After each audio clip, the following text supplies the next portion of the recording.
Hello. हा हा साहेब, हा. पाणेगावमध्ये आहोत. कुठे? पाणेगाव घनसावंगी तालुक्यात. अच्छा, घनसावंगी. 90% लोकांना शिफ्ट केलं काल रात्री. ओके.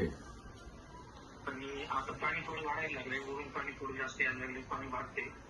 हा हा हा. सगळे गावातून पाणी दाखवतो तुम्हाला. बर.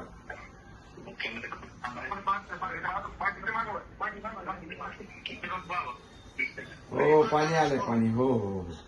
पाणी आलंय. गोलकांच्या घरात पाणी गेलंय. घरात पाणी गेलंय. हो हो. जवळपास 90% लोक शिफ्ट केले.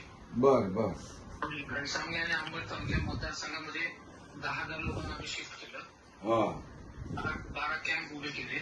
ओके. कामाची वगैरे सगळी व्यवस्था आम्ही करतो. त्यांना जेवणाची व्यवस्था, त्यांना आता काही कपडे लत्ते अंगावर पांघरून वगैरे सगळं करा. हा. सगळी व्यवस्था करतो. त्या नाश्त्यापासून जेवणापासून. गावातल्या काही लोकांना आपल्याला बोलायचे. हा जय. साहेब नमस्कार. नमस्कार नमस्कार.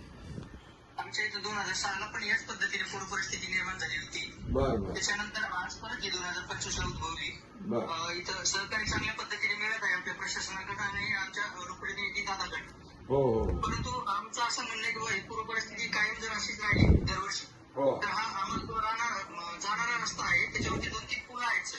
बर. ते पुलाचं जर आम्हाला काम करून मिळालं तर हे पाणी जरी आलं वारंवार तर आम्ही तिथून लवकर बाहेर पडू शकतो. पुलाची उंची वाढवायची ना. पुलाची हाईट किंवा मग नवीन पूल हा तेच नवीन उंचीचा पूल बनवायचा.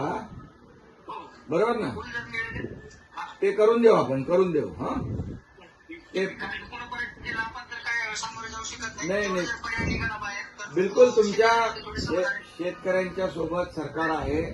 काही काळजी करू नका. आणि यावेळेचं संकट मोठं आहे आणि त्यामुळे या संकटामध्ये आमदार आपले हिकमत उडान तर तुमच्या सोबत आहेत दिवस रात्र.